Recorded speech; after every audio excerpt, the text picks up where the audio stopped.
Good afternoon, everyone, from the training ground up here in the Bonnytoon. It's the weather can't make its mind up. It rains, then it's sunny, then it rains, then it's sunny. But we are here because the news the past 24 hours has been, shall we say, interesting, as Newcastle United are making developments with Woldemade. And of course, Andy Howe has had his press conference this morning as well. So we've got a lot to talk about, so let's get cracking. Everybody, welcome. If you can drop us a massive like, that would be absolutely wonderful. I've had to come with paper and clipboard the day because there's that much news I want to rattle through. So let's get cracking. Of course, Eddie Howe had his press conference just next door this morning, and we're going to touch upon all of the news that he's had. So Joelinton is, of course, out of the game against Leeds. Eddie Howe said that he should be all right after the international break. It remains to be seen if he actually still plays for Brazil. He's in the Brazilian squad at the moment, but with his injury, keep an eye on that because he might have to withdraw from Brazil, but all eyes on the Brazilian on that side. Fabian Schär is going to be absolutely fine despite his concussion last week, so he should be okay for the Leeds game. Eddie Howe has said that. Whether he starts, probably, I would have thought so. I think he'll keep his place ahead of Malik Chow. Tonali's shoulder isn't as serious as what initially first thought. Obviously, last Monday he was obviously holding his shoulder like that, wasn't he, during the game? So he is more or less 50-50. I think a decision on Sandro Tonali will be made effectively last minute. So hopefully he's okay for the game. Otherwise, you're going to look at two options there in centre midfield that we need to fill, which I do want to come on to. A decision will be made because if he doesn't make it, do you bring in Louis Miley or do you go for Ramsey? In that circumstance, of course, Anthony Gordon starts his 3-match game ban. He has been called up to the England squad. He's not the only Toon player. Tino Livramento as well. Elliot Anderson has, and of course, Dan Burn. Obviously, Elliot Anderson being a former Magpie, so great to see him get his first call up. So, congratulations to them. Of course, there's no Alexander Isak. There's loads of kids hanging about waiting to see him. Obviously, he comes in a little bit later than the rest of the squad. Will Liverpool come back in for him? Of course, we'll talk about that a little bit later. And more or less, everyone else is good to go. However, people who do need minutes, it's Jacob Murphy and, of course, Joe Willock, who didn't feature on Monday night. So they may get an extra few minutes against Leeds. And, of course, Woldemade has not been registered in time to feature. So no doubt he will make his debut after the international break when we play Wolves. So the predicted 11 that I'm going to go for against Leeds will be Nick Pope in goal, Kieran Trippier at right back, Livramento at left back. Now, I was humming and hawing whether Lewis Hall would start against Leeds. I thought he would, but as the week's gone on, I think he's going to keep the back line the way it is and wait after the international break now to bring Lewis Hall in. I could be wrong. Fabian Schär, Dan Burn will be your two centre-backs. Midfield 3, Bruno Gomes, Tonali if he makes it. And do you know what? With Joelinton's absence in that left centre midfield role, I think he'll go with Ramsey, I think he will go with Ramsey. Of course, Anthony Elanga will be on the right-hand side. Harvey Barnes on the left-hand side. And do you know what? I'm going to go and say, and I think he deserves it, Will Asula. Why not? Will Asula. You can see some of the players are coming out of the ground as the kids get nuts for some of their stars. So, why not? Will Asula came off the bench the other night. What have you got to do? Not to start. He's come off the bench. He scored. What else do I want him to do? I think throw him in. Do you know what? I think Eddie Howe might, why not? Why not? Again, no disrespect because, Leeds at home atmosphere will be absolutely incredible because they've got a great home support and a fantastic away support as well. A bit similar to us. So why not? It's against lower opposition. I don't want to be disrespectful. We've just played Villa and you've just played Arsenal. Chuck Asula in, man. Why not? Who do you reckon the starting 11 then? Do you reckon Hall will come in at left back or do you think it'll be the same back four? Who will replace Joelinton? And if Tonali doesn't make it, I actually think it will be Louis Miley. I really do. But though that is my predicted 11. You might even see possibly Elanga or Barnes up top and then Murphy might come in as well. That's another option, isn't it? Of course, just on Eddie Howe's presser as well, sticking with that. He's absolutely delighted with the Champions League draw, especially getting Barcelona. Obviously, we've all got memories of Barca at home, haven't we? I'm old enough, well old enough to remember Keith Gillespie banging down that right wing, ripping Sergi apart. And of course, Tino Asprilla with his hat-trick. Two of them was headers, one of them, of course, apparently, as we all remember. And Jamie Rubin was also speaking to TNT Sports about the actual draw, saying that there's 5 former champions that Newcastle are facing. So it's not the easiest of draws, but every single one of those draws, Newcastle, if you take out Paris and Barcelona, are effectively Newcastle could get well-established points and get through into the last 16. Why not? Why not indeed? But obviously away trips, of course, as we've touched upon, you've got PSG, Leverkusen, Marseille and Union. All 4 of them are only a 2-hour flight away. Sandro Tonali's obviously just come out behind us there. And then Barcelona, Benfica, PSV and Bilbao at home. So yes, it looks tough a bit on paper, but Newcastle are capable of beating some of them lesser teams, shall we say. But then they'll probably look at us and think, yeah, Newcastle, we can get a result against Newcastle United. And just going back on Will Osula as well, I want to give a couple of quotes, what he's actually said about Will Osula, because I want to stick with it. On Osula, he says, "I thought Will did really well when he came on Monday night. He gave us a renewed energy. He has improved a lot from this time last year. He's gained the knowledge and experience of how we play, and he's gaining in confidence, and that goal will do him the world of good." So again, goes back to the question, should Will Osula get that start against Leeds? I'm banging the drum for him. I'm really banging the drum for me. And just coming off the presser, Craig Hope has said today that Johan Vissa is not expected to feature for Brentford this weekend. So all eyes, of course, on that one. Will that develop over the weekend? Does that mean that Jurgen Strand-Larsen deal is off with Woldemade coming in?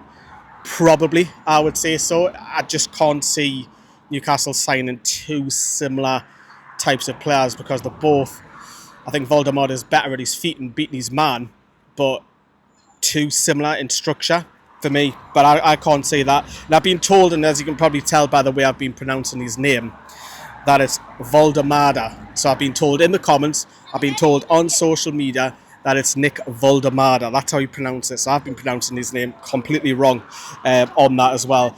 And of course, news broke last night about it, and it's believed that the fee is around 65 million for the German international upfront, with £4 million add-ons. And whilst he was actually up in the air last night, Stuttgart released an official statement saying Stuttgart have received an offer for a European club for immediate transfer. That was the headline.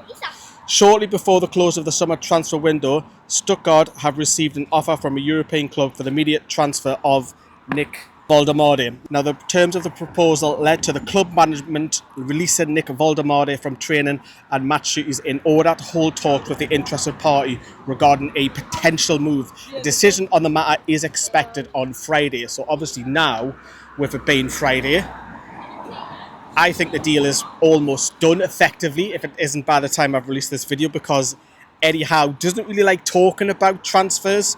He likes to normally say, like, we'll not talk about it until he's our player. But in today's presser, it was interesting what Eddie Howe said. We are still looking, because I think there's an opportunity to prove the squad further. Small steps. Let's get the deal that we're working on done first. Positive signs. Things are moving and developing the right way. We look like we're getting closer, but nothing is signed yet. It looks like that it is moving in the right direction. The most important thing is that we bring in a centre forward this summer.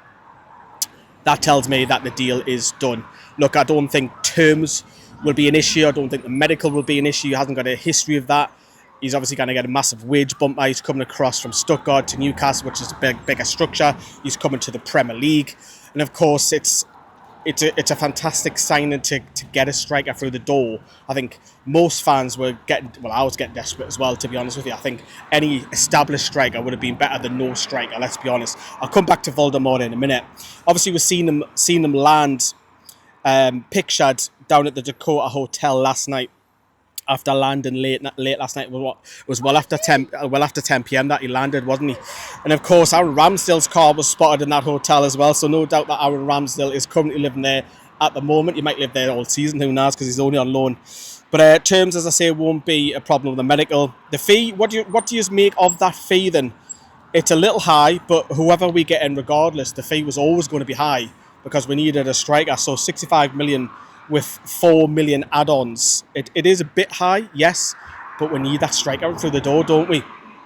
And it's strengths. Now, Obviously, I didn't know too much about him. I've said this on video. I'm not going to say, oh, I'm a fantastic guy. I watch the Bundesliga. I'm a great scout, me and Alice bollocks, because I don't know much about the lad. However, now we can't judge everything on YouTube videos. Of course you can't. But just looking at some of the videos, I'm not going to talk about the goals and stuff because everyone can say the types of goals that he scores. But what I noticed a lot about him was his balance. When he's got the ball, you've got a lot of players like pulling his shirt, and he just shakes them off with his strength and balance. And combined with that, with his close dribbling, that's what I was picking up watching all the videos. Never mind he's great in the air, never mind him scoring goals. It was that's the first thing that sprung to my mind. And I'm thinking, nobody, when you see like a striker who's 1.98 m, you think, oh, we'll get crosses into the box, you need service. I don't think this lad will need the service. I think he can do it on his own, similar to what Isak can do. We'll pick the ball up, he can make something happen on his own.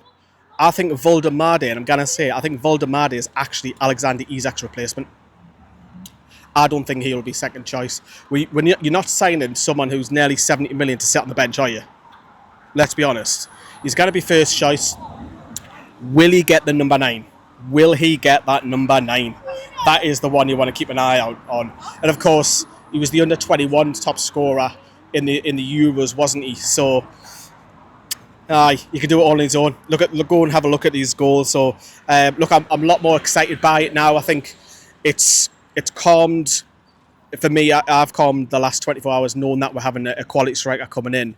Because if we didn't, you're relying on Gordon, who's obviously suspended, or you might have to rely on Willisula until January. You cannot rely on that. So having a striker coming in, that opens the door. Does that open the invite to Liverpool now to come in for him if the price is right? Of course, it's expected that Liverpool will test that in the next, if it hasn't happened already behind the scenes. Howe has said that we are looking for more. And if another forward comes in, that's Isak away, isn't it? Let's be honest. So Woldemade is not coming to sit on the bench. They are obviously looking at other players to bring in as well as the second choice. I think Vissa would be a good option. He wants that move. Woldemade and Vissa. And then if you can sell Isak for the fee that Newcastle want. Look, it's been built up that it's 150 million. But that's the media building that up. That's the fans building up. We don't know what the club value is. It could be less. It could be more. We don't know. However, this invites Liverpool to come and bid now for me. Especially if you get Woldemade signed. It's asking Liverpool, come on then, show us the money. If you want Alexander Isak, give us that money. And then what we can do, obviously if you've signed Woldemade and you get maybe, I don't know, say if you get Vissa through the door as well, you can then keep some of that money to go and spend in maybe January or maybe next summer. You've got that little bit of pot of money, because as far as I'm concerned, get Isak out the club. Get him gone. Get him gone. And now the club have put this out that they want to keep him, they want him to stay, Eddie Howe. But I think he has to say that. I think he has to say that on camera. I think, for me as a fan, get him with the club. Get the money, get him with the club. Didn't want players who didn't want to play for the badge. You didn't want that. You didn't want that. Just speaking on Isak, Eddie Howe has said, you can't be oblivious to things that have happened. You've got to look at all the information. I have a footballing preference, but when you have to take in everything else into account, you just can't be oblivious to things that have happened. And Eddie Howe went on to say also that he hasn't spoken to Isak this week, and it's for the club to decide. Yeah, it's for the club to decide. Look, I think that tells me that I wouldn't say the Newcastle are happy to get rid of him, of course not. But I think it's now they've got Woldemade through the door, it's acceptance that, right, we can breathe a little bit, we can relax a little bit, that we've got a striker, great striker coming through. If Liverpool show the money, then yes, you can let him go. Now, all of this has been happening in the last 12, 24 hours. It's easy to forget that Newcastle United have a game tomorrow against Leeds United, which will be down there for us. And it's mad to think that all this is happening. We haven't even talked about Leeds. So obviously Leeds being an absolutely fantastic home atmosphere. Short drive. The bus is already in there picking up the kit. Believe it or not, the lads are actually flying to Leeds. I couldn't believe that when I was speaking to a couple of the stewards. You would think that would just drive to Leeds, but no. They're actually flying to Leeds tomorrow. Have you seen a lot of the footballers already come out already? So they're getting a private jet down to Leeds, which will be, what, 15, 20 minutes in the air? Not even that. And then the bus will pick them up at the airport, take them to the ground or the hotel. I would imagine they're going to be back in the same day, so I don't think there'll be too much of an issue with hotels. I think it's get in, get out more of a case. But look, Newcastle have obviously had two fantastic performances. The first two games, we just haven't really got much to show for it. Obviously, Aston Villa, we were the better side. Liverpool with 10 men, we were the better side. And we played two real quality opposition. And now we're up against Leeds, where you would say that Newcastle are the favourites to go on and win this, and that Newcastle could do with 3 points, just to make everyone a little bit more happier going into that international break, that Newcastle have 4 points from the opening 3 games. But of course, Sean Longstaff might have a say on that, because obviously him being a Leeds player, obviously it's a lot of friendly faces for him, and saying hello to a few of the lads. I say a few, practically nearly all of them, to be honest with you. It's just written for him to put a performance in if he starts, isn't it? But look, Newcastle need the 3 points tomorrow. There's so much going on. It's obviously deadline day is coming up, of course, on Monday as well. So don't be too surprised that maybe one more comes in. Obviously, you've just seen Matt Targett leave on loan, of course, the last few days. I expect a lot of the under-21s to start heading out as well on loan. So the likes of Garan Kowal, who's not playing today. The under-21s are currently playing as I speak. Maybe Leo Shaha could get a loan. I don't know, Trevan Sanusi. Maybe, I don't know, even Sean Neve. Who knows? Maybe you'll expect to see some of the under-21s sent out on loan. Who those names, not fully sure who, but I expect that. But there you go. That is a wrap-up of all the news the past 24 hours. It is absolutely manic. By the time this video goes out, there's something else probably happened. It always seems to be the case. But yeah, drop us a massive like, subscribe to the channel, and we'll see us all for Leeds away tomorrow. Take care, everyone. Bye-bye.